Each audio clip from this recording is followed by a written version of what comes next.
Our code has worked great so far, but what if we add multiple vacations? If we then click the Get Price button, we can see that all of the buttons disappear and we see all of the prices. Well, that's not so good. So how might we fix this? Here's our DOM, this time with multiple vacations, and here's our code. When we go to append the price, it's going to find all of the LIs with the class vacation and append the price, the same price, to all of them. It's also going to return all of the buttons when it searches for a button and then call .remove, effectively removing all of them. One way around this problem is by using a keyword called this. You see, inside of our event handler, when we use this, we're referring to the item that triggered the event, in this case, the button that was pressed. So inside our event handler, you might think we could call this.remove to remove the button, but that wouldn't quite work because when we call this, it's not a jQuery object. We need to convert it first. So we'll wrap that in a $ in parentheses and call this.remove, and that's going to remove only the button that was clicked. So let's write that code in our function, and now we're only removing the button that was clicked. So if we go back to our code and click Get Price, we can see that each button is removed when it should be. However, it's still adding the price on every list item.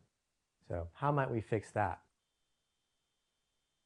We can use this again and call this after price to put the price after this current button. So let's go ahead and move that into our code, and now it's going to add the price as a sibling after the button. Notice here in the DOM we've moved the button into a div. So the DOM has changed slightly, and now when we run this code, well, the price is going to be inside of that div, which we may not want. So how would we write this code so that if the DOM gets changed like this, it's still going to print out the price where it should be? So we want to keep the price as a child of the LI, so we can't use after price.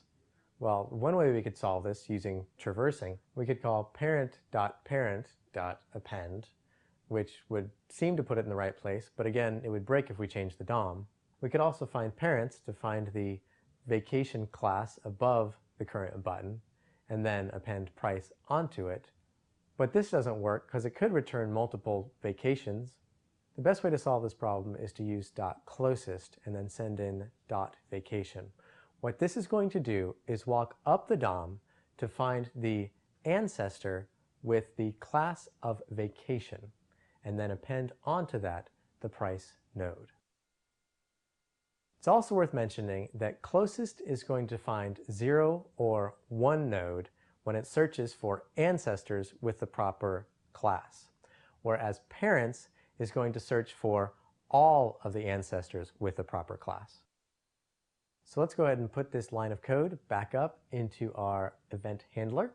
And now it's going to add the paragraph at the bottom of the vacation class. Let's take a look. So now when we click each button, each of them will show us the price properly. And now it's time for you to get into the challenges. And I'll see you in the last section of level 3.